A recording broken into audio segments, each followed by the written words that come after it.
السلام علیکم ناظرین، میں ہوں آپ کی ہوسٹ کرن راجپوت. میرے ساتھ موجود ہیں ڈائریکٹر نیوز ذیشان صدیقی صاحب. السلام علیکم ڈاکٹر صاحب، کیسے ہیں آپ؟ ٹھیک ہیں. اچھا ڈاکٹر صاحب، سوالات کا سلسلہ شروع کرتے ہیں. سب سے پہلے تو سوال یہ ہے آپ سے کہ MQM بحالی کمیٹی سے آپ کی کیا مراد ہے؟ MQM بحالی کمیٹی سے میری مراد یہ ہے کہ MQM کے قیام سے لے کر آج تک بھی MQM میں جو بگاڑ اور خرابی پیدا ہوئی ہے اس کو دور کر کے جو MQM اپنے قیام کے وقت تھی اس کا نظریہ، سوچ و فکر اور جس روح کی وجہ سے دل و جان سے لوگ اس کے ساتھ جڑے تھے اور اس کی چھوٹی موٹی کوتاہیوں کو نظر انداز کر کے مسلسل ہر الیکشن میں اسے ووٹ دیتے رہے. تو میری مراد یہ کہ 1984 کی وہی نظریاتی MQM قائم کی جائے، وہی نظم و ضبط بحال کیا جائے، آپس کا باہمی عزت اور احترام کا رشتہ کارکنوں اور ذمہ داروں کے درمیان اور کارکنوں کے درمیان قائم کیا جائے، اور عاجزی اور انکساری کو اس طرح گھول کر ہر ذمہ دار اور کارکن کو پلایا جائے کہ وہ ہر آنے والے کو کوئی سائل ہے، کوئی سوال لے کر آیا، کوئی مسئلہ لے کر آیا تو اسے جھڑکنا نہیں ہے، اسے عاجزی انکساری کے ساتھ اس کے ساتھ پیش آنا ہے، اپنے کردار سے، گفتار سے لوگوں کے دلوں میں جگہ بنانی ہے. ہمیں حلقوں میں ہم جگہ بعد میں بنائیں گے، کانسٹیٹیونسیز یا MPA شپ اور MNA شپ یہ الیکشن بعد کی بات ہے. اصل میں تو ہمیں دلوں پر حکمرانی کرنی ہے. اگر ہماری دلوں پر حکمرانی قائم ہوگی، یہ نظریاتی MQM کی اساس ہے، دلوں پر حکمرانی کرنا، نظریاتی سیاست کرنا، اجتماعی مفاد کی سیاست کرنا، انفرادی مفاد کے لیے نہیں. اپنی جیبوں کو بھرنا، اپنے بینک بیلنس کو بڑھانا، اپنی جائیدادیں اور اپنے املاک کو بڑھانا، یہ MQM کی روش نہیں تھی. یہ موروثی سیاست کرنے والی، روایتی سیاست کرنے والی، پیسوں کی ریل پیل سے الیکشن جیتنے والی جماعتوں کی روش تھی، MQM کی نہیں تھی. لیکن میں یہ سچ بات بتاؤں کہ یہ MQM کے بانی جناب الطاف حسین صاحب کے زمانے میں یہ خرابیاں اور بگاڑ آ گیا تھا، اور جو 20 سال شروع میں جس طرح کام ہوا، جس طرح لوگوں کے دلوں میں ہم نے جگہ حاصل کی، لیکن بعد میں اس بگاڑ اور خرابی کو ہم نے روکا نہیں، دور نہیں کیا اور اس کا سدباب نہیں کیا، تو اس کے نتیجے میں آہستہ آہستہ ہم زوال پذیر ہوئے، اور اس کے نتیجے میں ایک دن ہمیں لندن سے الگ ہونا پڑا، ملک مخالف نعرے لگ گئے، اور پھر اس کے بعد میں اس زوم میں تھا، میں اس خوش فہمی میں تھا کہ اب میں چونکہ یہاں سے پارٹی چلاؤں گا اپنے ساتھیوں کے ساتھ، تو شاید اس خرابی بگاڑ جس میں زمینوں پر قبضہ بھی ایک خرابی تھی، جس میں ہمارے کچھ نہ کچھ لوگ ملوث تھے، ہوں گے، پھر اسی طریقے سے دیگر خرابیاں ہو سکتی، کرپشن جیسی خرابیاں جس کی بعض گشت مسلسل میرے کانوں میں آتی تھی. تو میں نے یہ بیڑا اٹھایا کہ میں انشاءاللہ اب ان سب خرابیوں اور بگاڑ کو دور کر کے اسے ایک صاف ستھری، نظریاتی، پرخلوص اور بے لوث خدمت کا جذبہ رکھنے والی ایک عوامی تحریک بناؤں گا، جو مڈل کلاس کا ایک خاصہ تھا کہ MQM ایک مڈل کلاس کی جماعت ہے، دوبارہ اسے مڈل کلاس کی جماعت بنائیں گے. لیکن مجھے نہیں معلوم تھا کہ بگاڑ اور خرابی اتنا MQM کی جڑوں میں گھر کر گئی ہے، ذاتی مفاد کی سیاست اتنی زیادہ اس کا زہر سرایت کر گیا ہے MQM میں، مجھے نہیں معلوم تھا. تو میں اس خرابی اور بگاڑ کو کیا دور کرتا، اسے 1984 کی جو ہے وہ MQM بحال کرنے کی کیا بات کرتا. میں یہ ساری چیزیں کہ مجھے ہی انہوں نے اپنے آپ سے الگ کر دیا. تو ڈاکٹر صاحب، آپ کیا سمجھتے ہیں کہ MQM ختم ہو گئی ہے، اور اگر ہے تو کس پوزیشن پہ کھڑی ہے؟ دیکھیں، MQM اس وقت میں سمجھتا ہوں کہ زمین پر بالکل گری ہوئی ہے، اور اس کی ساکھ نچلی ترین سطح پر ہے. MQM کی تاریخ میں MQM کی ساکھ اتنی زیادہ نہیں گری تھی جتنی اس وقت گری ہوئی ہے، اور اس میں 22 اگست یا 23 اگست کے بعد ایک موقع ملا تھا کہ ہم ایم کیو ایم کو دوبارہ اپنے پیروں پہ کھڑا کریں، دوبارہ لوگوں سے اپنے آپ کو جوڑیں، لیکن بدقسمتی سے جو میرے ہاں ہم باہر کے وڈیروں کا مقابلہ کرنے نکلے تھے، ہمیں تو پہلے اپنے گھر کے وڈیروں سے لڑائی لڑنی پڑ گئی. تو اس لڑائی میں عارضی طور پر میں بظاہر ان سے الگ ہوا ہوں، لیکن میں یہ سمجھتا ہوں کہ یہ ایم کیو ایم اور خاص طور پہ پھر جو میئر کراچی کی پرفارمنس تھی گزشتہ 4 سالوں میں، میری ایک نہ سنی، میں نے حساب مانگا مجھے نہیں دیا، مجھے چرنگیاں گھمائی، کوئی نمایاں منصوبہ نہیں ہے. واٹر پانی اور نکاسی آپ کا ڈومین نہیں تھا، لیکن آپ چھوٹے موٹے کام پانی کے کر سکتے تھے. 40 ارب روپے آپ کو صرف ترقیاتی مد میں ملے، 20 ارب روپے 162 ارب کے خیراتی پیکج، یعنی پیکج کی خیرات کے جو وزیر اعظم نے اعلان کیا 162 ارب، تو 20 ارب اس میں سے ملے، اور 20 ارب روپے صوبائی حکومت نے سالانہ ترقیاتی فنڈ کی مد میں دیے. اب ان 40 ارب میں آپ نالے صاف نہ کریں، آپ کچرا نہ صاف کریں، بلکہ وہ 40 ارب روپے صاف ہو جائیں. سیوریج کی لائنیں جو نالوں میں جاری ان کو نہ کاٹیں، آپ ڈسکنیکٹ کریں. جو کچرا گاڑیاں کچرا پھینک رہی ہیں نالوں میں ان کو نہ روکیں. تو یہ آپ کی ذمہ داریاں تھیں، اور آپ وہ 40 ارب روپے چھوٹے چھوٹے گلیاں پختہ کرنے، پچھلی گلیاں بنانے کی ضرورت نہیں تھی، اگلی گلیاں بنانے کی ضرورت نہیں تھی. چھوٹی سڑکوں کی تعمیر بعد میں ہوتی ہے، پارکوں میں کھاد، گراؤنڈ میں مٹی، اس میں سارا بجٹ ضائع کیا گیا. یہ کرنے کی ضرورت نہیں تھی. یہ پیسہ بچا کر صرف اور صرف کچرے کی گاڑیاں آپ کے پاس زیادہ نہیں ہیں، ورک شاپ میں پڑی، ان کو ٹھیک کراتے. کچھ گاڑیاں سالڈ ویسٹ مینجمنٹ نے لے لی، صوبے نے.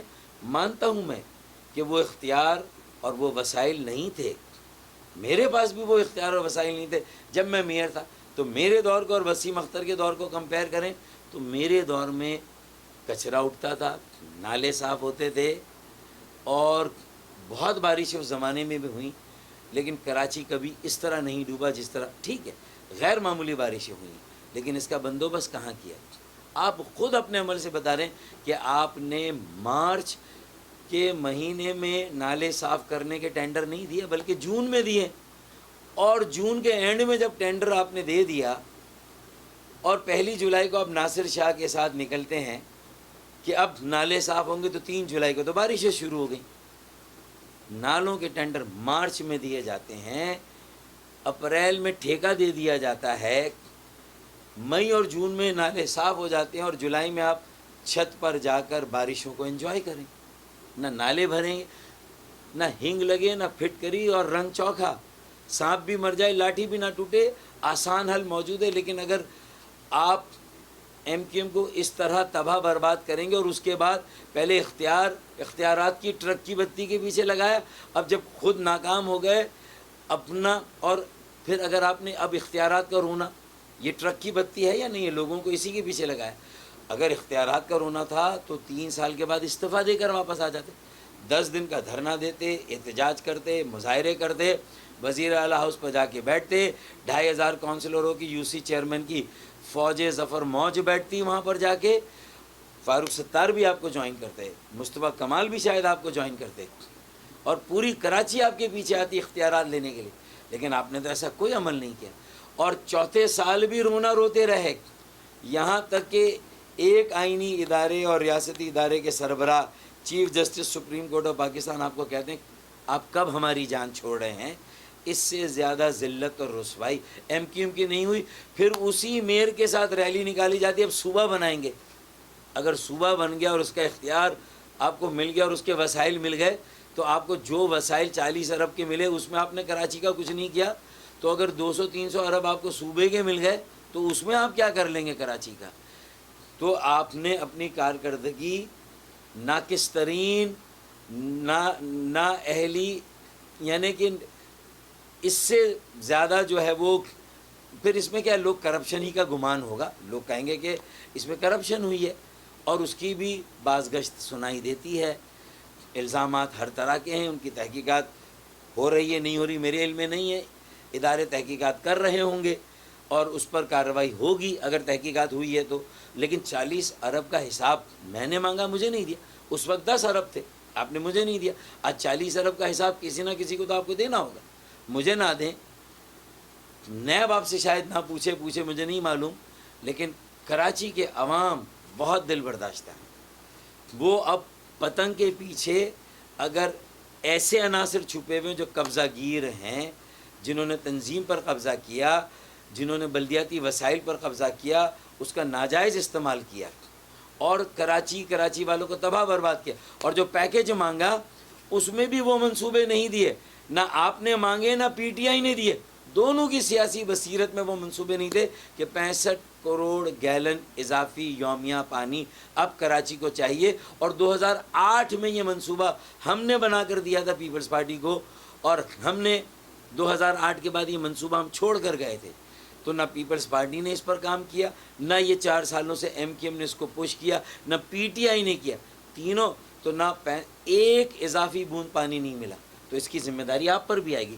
کچرا اٹھانے کا کوئی نظام نہیں، نکاسی آپ کا کوئی نظام نہیں، فرسودہ لائنوں کی کوئی تبدیلی نہیں. 150 ملین گیلن یومیہ ٹریٹمنٹ کے سیوریج پلانٹ وہ بند پڑے ہیں، انہیں دوبارہ چالو کرنے کا کوئی پروگرام نہیں. اور آخر میں سرکولر ریلوے جو 12 سالوں سے ردی کی ٹوکری میں جو منصوبہ پڑا ہوا ٹرانسپورٹ کا، 60 کلومیٹر پر شہر میں ایک لوپ ہے جہاں یہ ٹرین چلنی ہے. اور سپریم کورٹ بھی کہہ کے تھک گئی وفاقی حکومت سے، صوبائی حکومت سے. لیکن خالد مقبول صدیقی ہوں، سابق میئر کراچی وسیم اختر ہوں، عامر خان، کنور نوید، کسی نے اس پر آواز نہیں اٹھائی. اور نہ 162 ارب کے پیکج میں یہ چاروں منصوبے شامل. یہ تو کراچی کا کریڈٹ ہے، کراچی والوں کا، کہ جب بارشوں میں کراچی ڈوبا تو ارباب اقتدار اور دنیا کی توجہ کا مرکز بنا.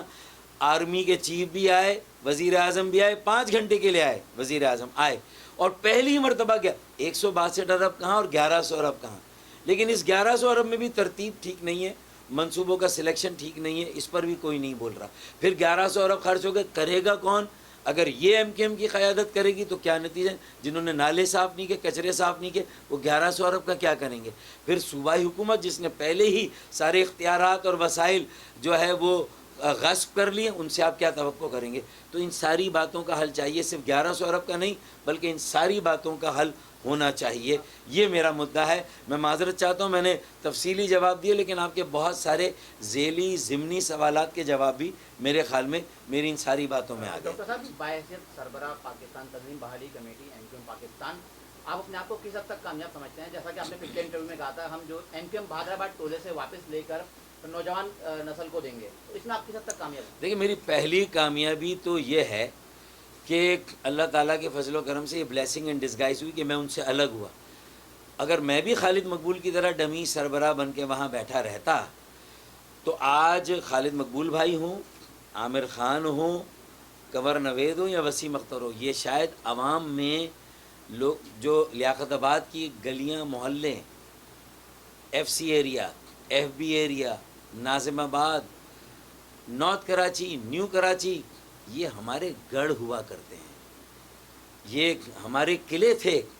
اگر یہاں یہ آج اور صوبے کی بھی تحریک چلا رہے ہیں، ریلی کا اعلان کر دیا، ٹرک کی بتی کے پیچھے لگا دیا، پتہ چلا کہ کیمپ لگاتے، عوام میں جاتے، رائے عامہ استوار کرتے، اپنی غلطیوں کا بھی اعتراف کرتے، عوام سے، اپنے ووٹ بینک سے معافی مانگتے اور کہتے کہ ہم نے غلطی کی، ہمیں استعفیٰ دے دینا چاہیے تھا، ہم نے غلطی کی، ہم نے احتجاج، دھرنے اور مظاہرے نہیں کیے، لیکن اب ہم سدھر گئے، انسان کے بچے بن گئے. تو اب آئیے ہم تحریک چلاتے اور اپنا ایک صوبہ بناتے. اور سندھ میں تو صوبے کی امنگ ہے لوگوں کے دلوں میں، اور لوگ صوبے کا مطالبہ کر رہے ہیں. میں اس لیے ابھی اس کی تائید نہیں کر رہا کہ اس کے نتیجے میں کراچی کی مختلف لسانی اکائیوں کے درمیان ایسی تقسیم، انتشار اور تصادم ہوگا، اور اللہ نہ کرے اتنی بڑی خون ریزی ہوگی، ناحق بے گناہ لوگوں کا خون بہے گا، اور نہ خدا ہی ملا، نہ وصال صنم، نہ بلدیاتی اختیار ملیں گے، نہ صوبہ ملے گا.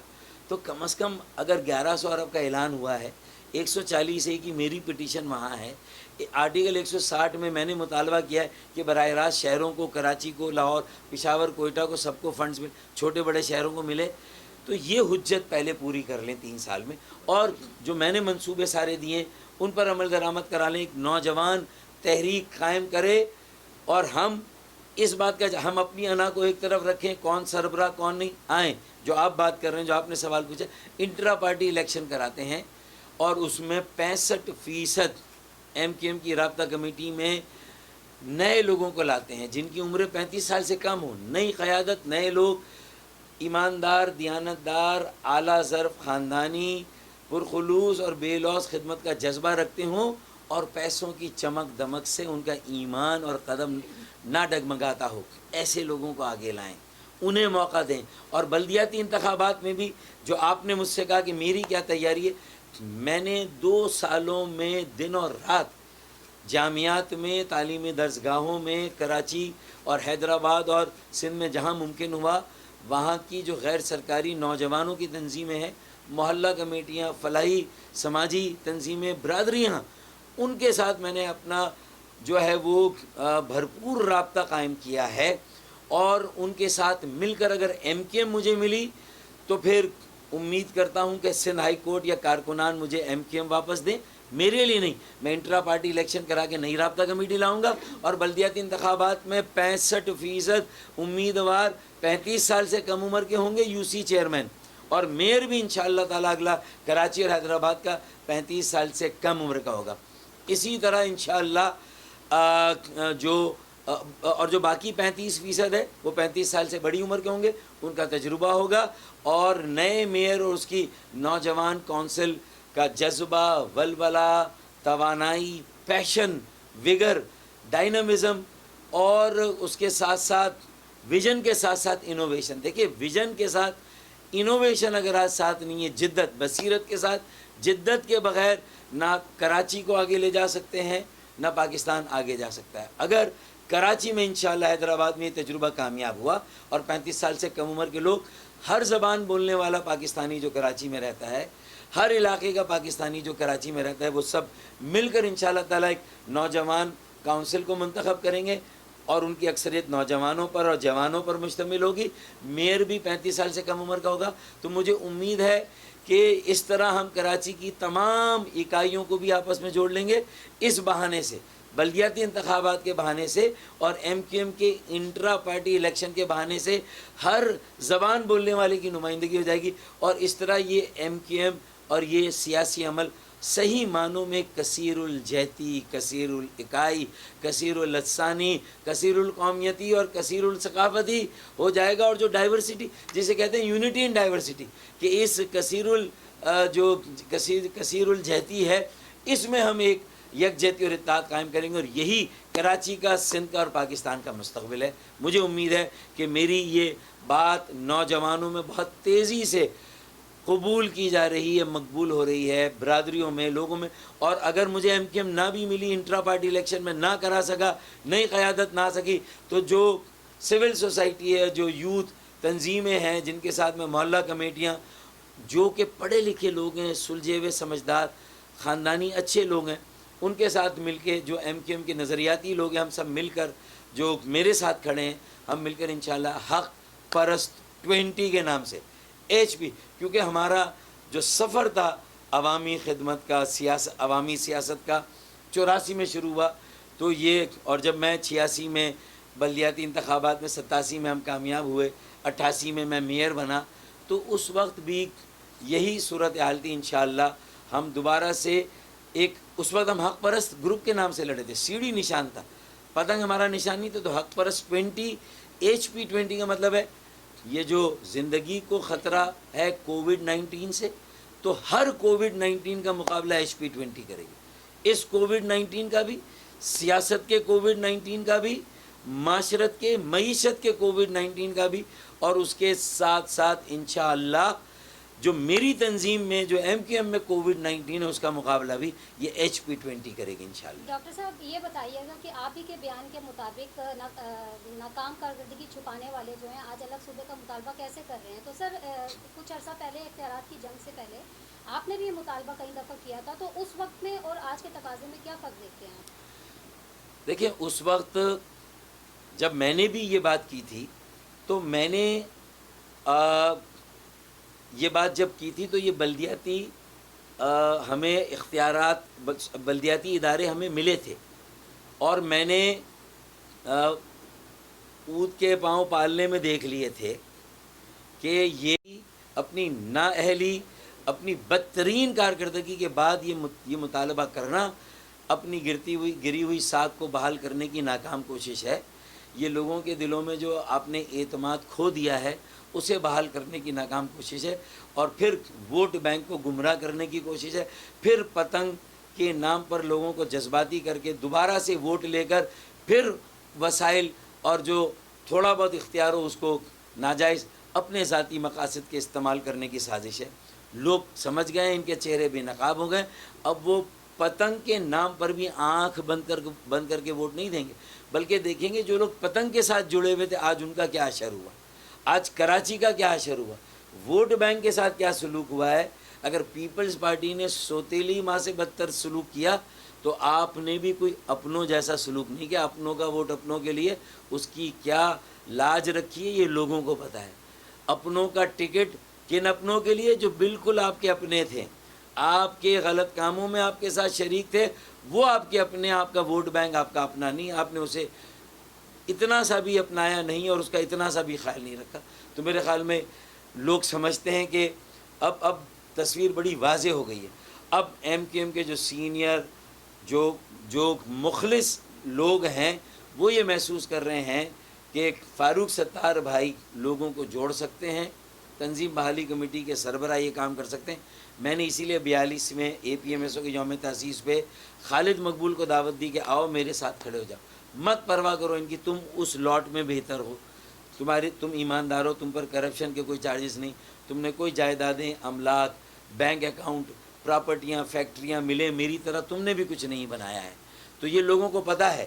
تو تم آؤ گے تو ہم 1+1 2 نہیں، ہم انشاءاللہ 1+1 11 اور اس کو پھر 11 سے ضرب دیں گے.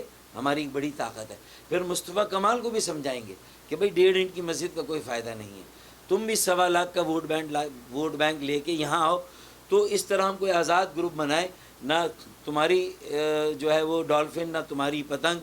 اسی طرح جماعت اسلامی کو بھی میں سمجھا سکتا ہوں، ان کے بھی نوجوانوں کو سمجھا سکتا ہوں.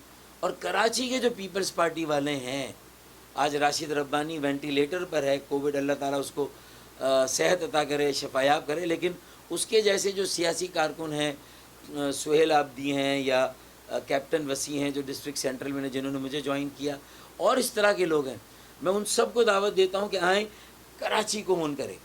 سندھ کا دارالخلافہ ہے، اون کراچی، سیو کراچی، میک کراچی. کراچی کو اپنائیں گے سمجھے پاکستان کو اپنایا، کراچی کو بچائیں گے بنائیں گے سمجھے پاکستان کو بچایا بنایا. تو اب میں سمجھتا ہوں کہ ہر زبان بولنے والا اور ہر سیاسی جماعت سے تعلق رکھنے والا میرے اس آفر پر، میری اس پیشکش پر غور کریں اور ایک آزاد بڑے گروپ کا حصہ بنے، ایک بڑی یکجہتی نوجوانوں کی قائم کرتے ہیں. ہم جو بڑی عمر کے ہیں وہ ان کی سرپرستی کریں، ہم ان کی رہنمائی کریں، اور ان کے ہاتھوں میں کراچی کی باغ ڈور دیں، ان کے ہاتھوں میں بلدیہ عظمیٰ کراچی کی باغ ڈور دیں، ان کے ہاتھوں میں ملک اور کراچی کی سیاسی عمل کی باغ ڈور دیں، اور لفنگوں کے ہاتھوں سے، چوری چکاری کرنے والوں کے ہاتھوں سے اس باغ ڈور کو واپس لیں. یہ میرا پیغام ہے. ڈاکٹر صاحب، آپ ایک سینئر سیاستدان ہیں، آپ سے اس وقت ملک کی سیاسی اور معاشی صورتحال آپ کے سامنے ہے. اس وقت جو ہے حکومت گرانے کے لیے پاکستان ڈیموکریٹک موومنٹ آپ کے سامنے، آپ کو پتہ بنی. کیا آپ سمجھتے ہیں کہ اس وقت ان کا الیکشن کا مطالبہ ویسی معاشی طور پر پاکستان جو ہے آپ کے سامنے ایک بحران کا شکار ہے؟ اس کے علاوہ پھر ان کے ایک سربراہ جو ہے، ہماری جو ایک ادارے ہیں جو ہمارے لیے قابل احترام ہے، آپ کے بھی قابل احترام ہے، ان کے لیے وہ غلط الفاظ استعمال کرتے ہیں. کیا آپ سمجھتے ہیں کہ پاکستان ڈیموکریٹک کا مطالبہ درست ہے؟ Pakistan Democratic Movement P D M اتحاد بنا ہے پی ڈی جی ایم ہاں، سے حکومت گرانے کے جی ہاں جی.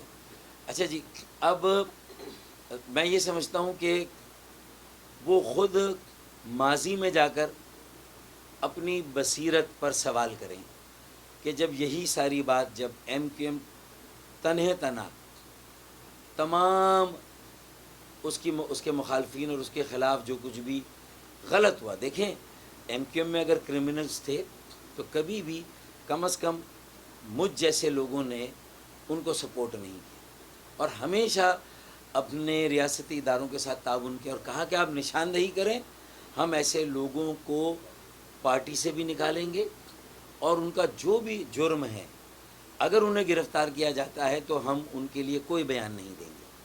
لیکن اگر مجرموں کو ڈھونڈتے ڈھونڈتے ایم کیو ایم کے تحریکی نظریاتی بے گناہ لوگوں کو جو کولیٹرل ڈیمیج ہے اس کو کیسے کم کریں گے؟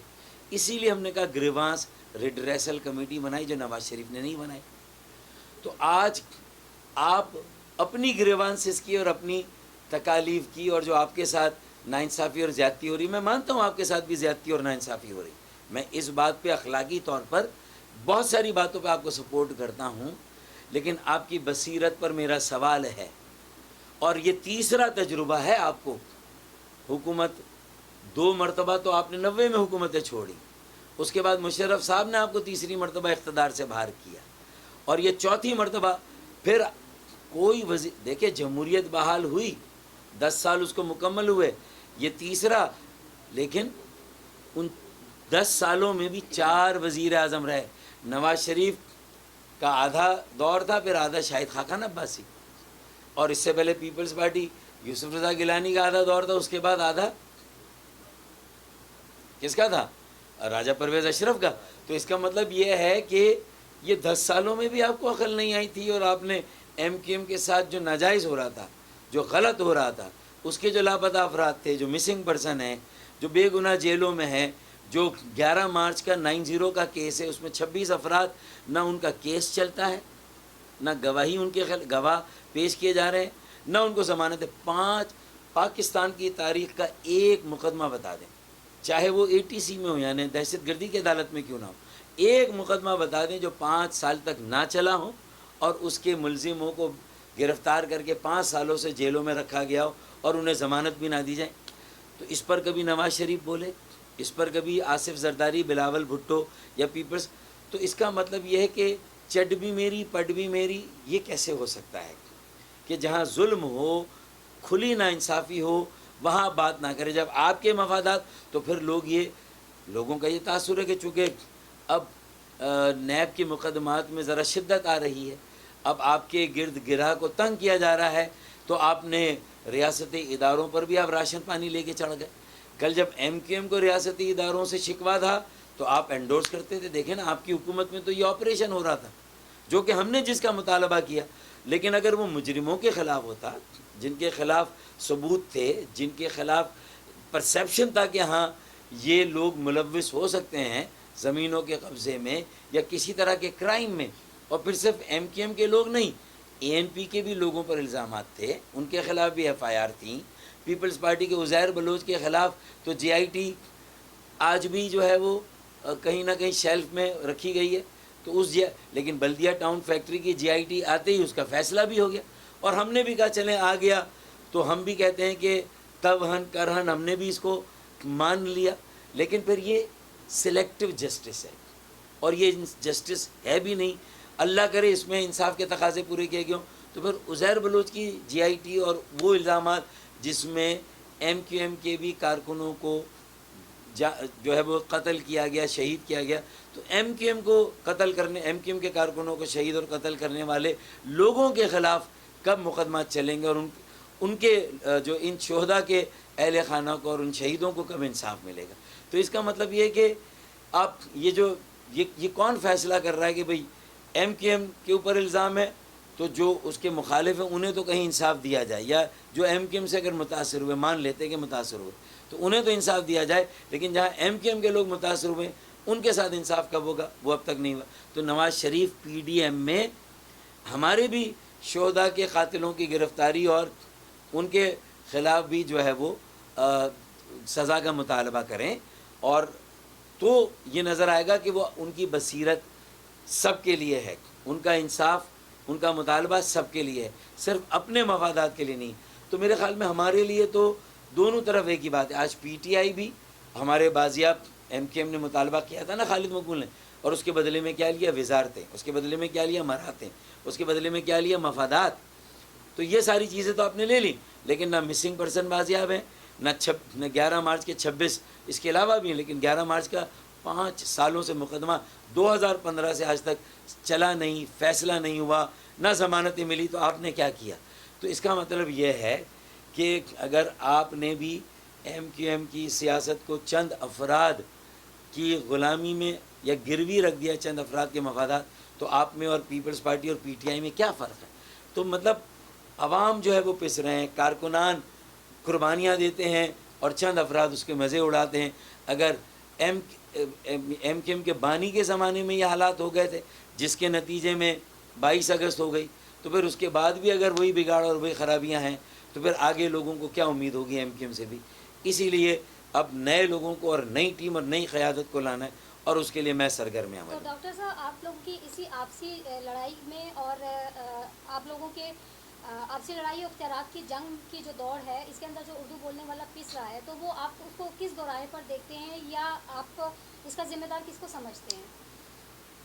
یہ بات درست ہے کہ اردو بولنے والا مہاجر سب سے زیادہ پس رہا ہے، اور میمن، گجراتی، کاٹھیا واڑی، میواتی، مارواڑی، جن کے آباء و اجداد نے یہ ملک بنایا اور ہجرت کی اور یہاں آئے، وہ سب سے زیادہ سفر کر رہے ہیں، اس میں کوئی شک نہیں۔ لیکن اگر کراچی کو اختیارات نہ ملے، کراچی کو وسائل نہ ملے، کراچی 3,000 ارب روپے کا ٹیکس دیتا رہے اور اسے 30 ارب کی خیرات ملتی رہے، اور اسی طرح پہلے چھوٹی لالی پاپ 162 ارب کی، اب بڑی لالی پاپ 1100 ارب کی، اور یہ پیسے بھی نہ ملے، 140A کا فیصلہ سپریم کورٹ نہ کرے جو میری پٹیشن ہے جس میں اختیارات اور وسائل ملنے چاہیے، یہ سب کچھ نہ ہو، اور 1100 ارب بھی خدا نخواستہ نہ ملے، اور صحیح ہاتھوں سے وہ خرچ نہ ہوں، اور پانی، نکاسی آب، سیوریج کی لائنیں اور کچرا اٹھانے کا نظام، اور سرکولر ریلوے اور بجلی کے محکمے کو انسان کا بچہ نہ بنائے، اور یہ غیر اعلانیہ لوڈ شیڈنگ اور مبالغہ آمیز بلوں کا مسئلہ حل نہ ہو، تو پھر تو صرف یہ اردو بولنے والوں کے ساتھ نہیں ہوگا۔ دیکھیں نا، جب ڈیفنس اور کلفٹن کے گھر ڈوب گئے اور ان کی کروڑوں کی، اور کھارا در جوڑیا بازار کی جو زیر زمین جو بیسمنٹ میں مال پڑا تھا، اربوں روپے کا مال ستیہ ناش ہو گیا، اس میں اردو بولنے والے بھی تھے، سندھی بھی تھے، گجراتی میمن بھی تھے، اور پنجابی، پختون، سرائکی، ہزارے وال، کشمیری، گلگتی، بلتی سب تھے ڈیفنس میں۔ اور اولڈ سٹی ایریا میں جب یہ پانی کراچی ڈوبا، تو اس کا مطلب یہ ہے کہ اردو بولنے والے زیادہ سفر کر رہے ہیں، کیونکہ ان کے ڈومیسائل اور ان کے پی آر سی پہ ان کو نوکریاں نہیں ملتی، بلکہ پنجاب سے یا اندرون سندھ سے آنے والوں کو نوکریاں مل جاتی ہیں۔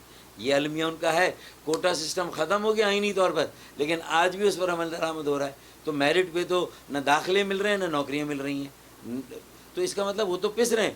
لیکن اب وہ وقت دور نہیں ہے کہ کراچی کا سندھی، پنجابی، بلوچ، پختون، سرائکی، ہزارے وال، کشمیری، گلگتی، بلتی، ان کی بھی شامت اب آ گئی ہے، اور وہ بھی اسی چکی میں پیسے جائیں گے جسے کراچی کا احساس محرومی، کراچی کے ساتھ ہونے والا ظلم، کراچی کے ساتھ ہونے والی سوتیلی ماں کا سلوک، سونا دینے والی سونے کا انڈا دینے والی مرغی کو ذبح کرنا، دودھ دینے والی گائے کو ذبح کرنا، جو کراچی کے ساتھ ہوگا تو کراچی کے سندھیوں، کراچی کے پنجابیوں، بلوچوں، پختونوں سب کے ساتھ ہوگا، تو انہیں بھی کراچی کے مہاجروں کے ساتھ اب کھڑا ہونا ہوگا۔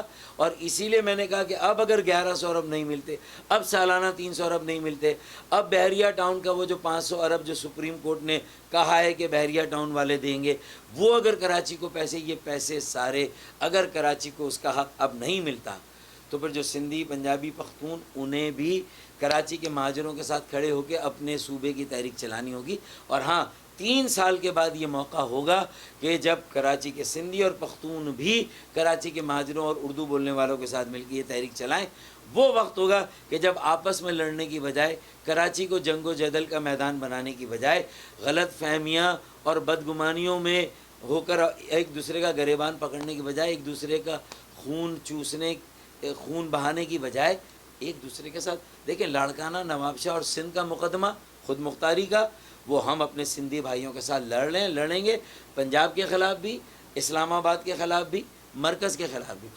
وہاں ہماری جنگ ان کی جنگ ایک ہے، چاہے وہ پانی کی تقسیم کا ہو، وسائل کی تقسیم کا، ہم اپنے سندھ کے ساتھ ہیں۔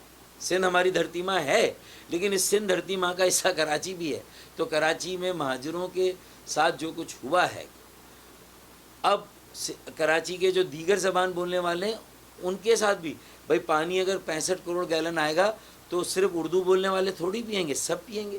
سرکولر ٹرین چلے گی تو سب اس میں سواری کریں گے. کچرا اٹھے گا تو سب کے گھر کے آگے سے. گٹر اگر ٹھیک ہوں گے تو سب کے گٹر ٹھیک ہوں گے. کسی ایک زبان بولنے والے کے لیے کراچی نہیں ہے، سب کا ہے. اون کراچی، سیو کراچی، میک کراچی. اگر 3 سالوں میں نہ وسائل ملتے ہیں، نہ اختیارات، نہ یہ منصوبے آگے بڑھتے ہیں، تو پھر کراچی کے سندھیوں اور پختونوں اور پنجابیوں کو بھی، بلوچوں کو بھی سوچنا ہوگا کہ اب جو ایم کیو ایم کی سینئر قیادت جو بات کہہ رہی ہے، چاہے حق پرست گروپ کے نام سے کہے، حق پرست 20 کے نام سے، کسی نام سے، پھر انہیں ان کے ساتھ شامل ہو کر پھر کراچی صوبے کی تحریک چلانی ہوگی.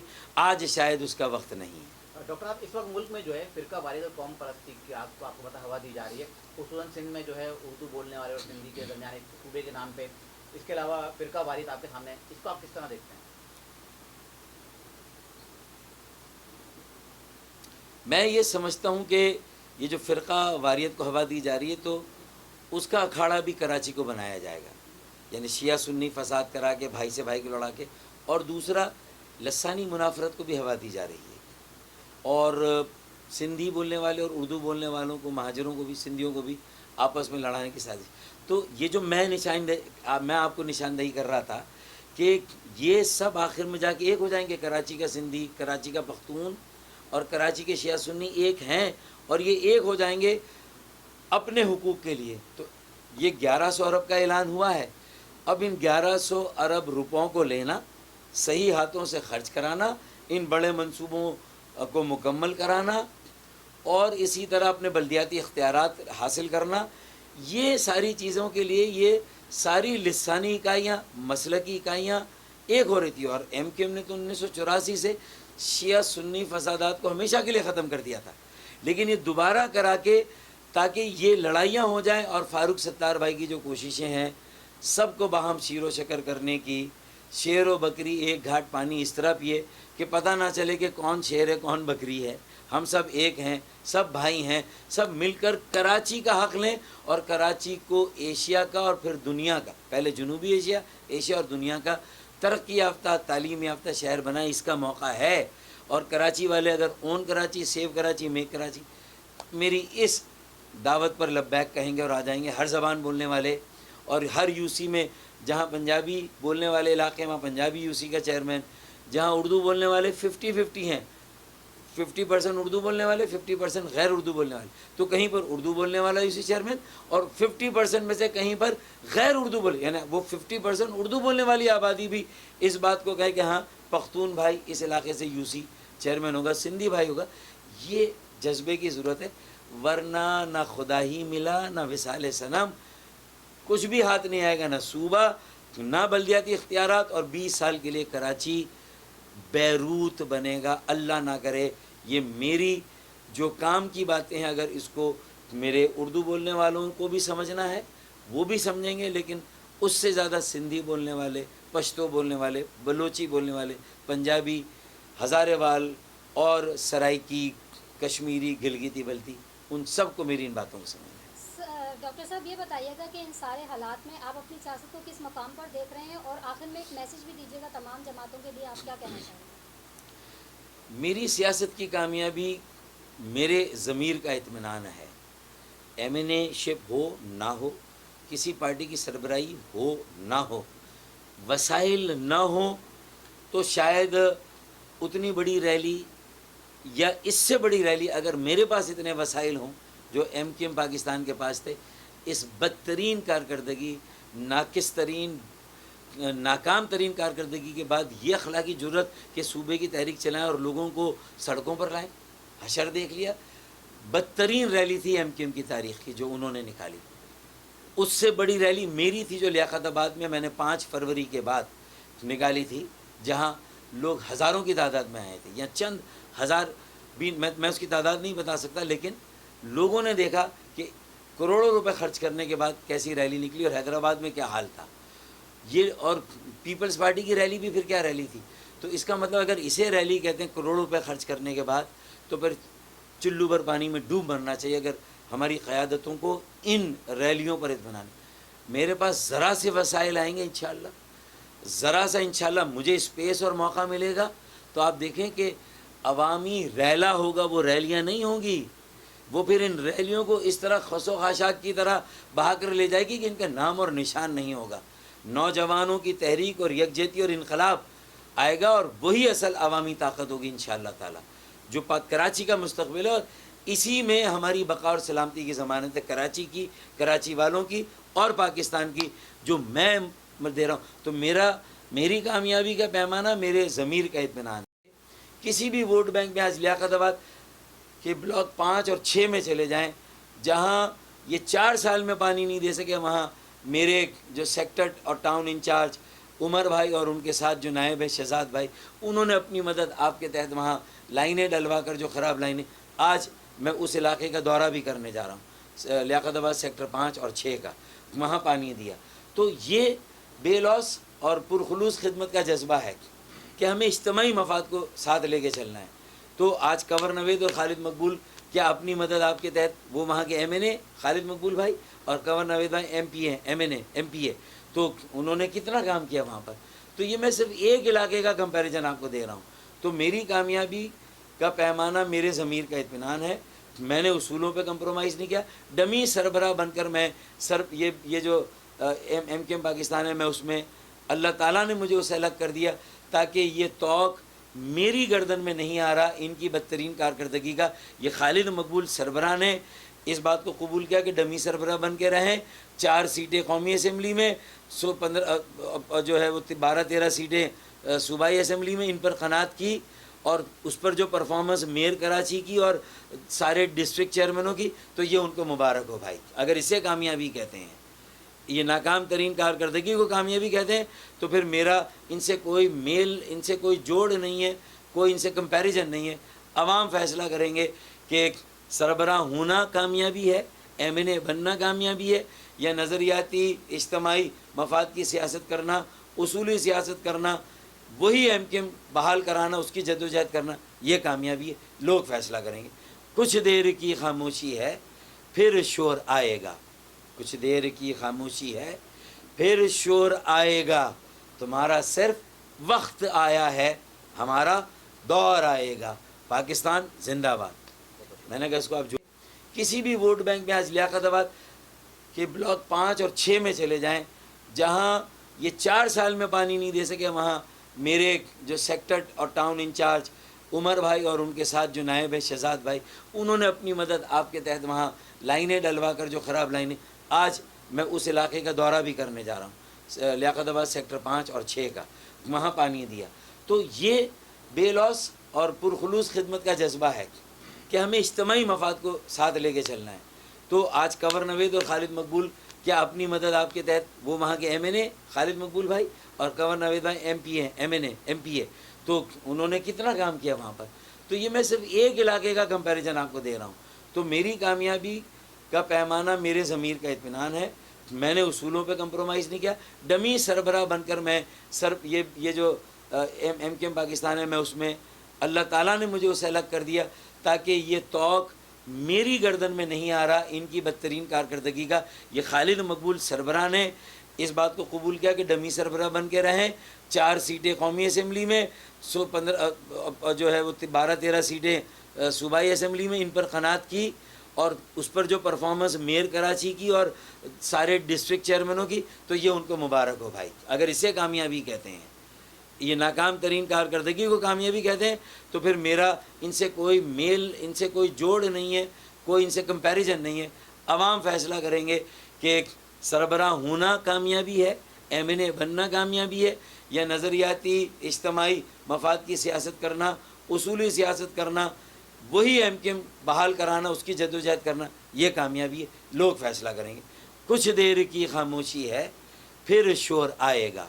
کچھ دیر کی خاموشی ہے پھر شور آئے گا. تمہارا صرف وقت آیا ہے، ہمارا دور آئے گا. پاکستان زندہ باد.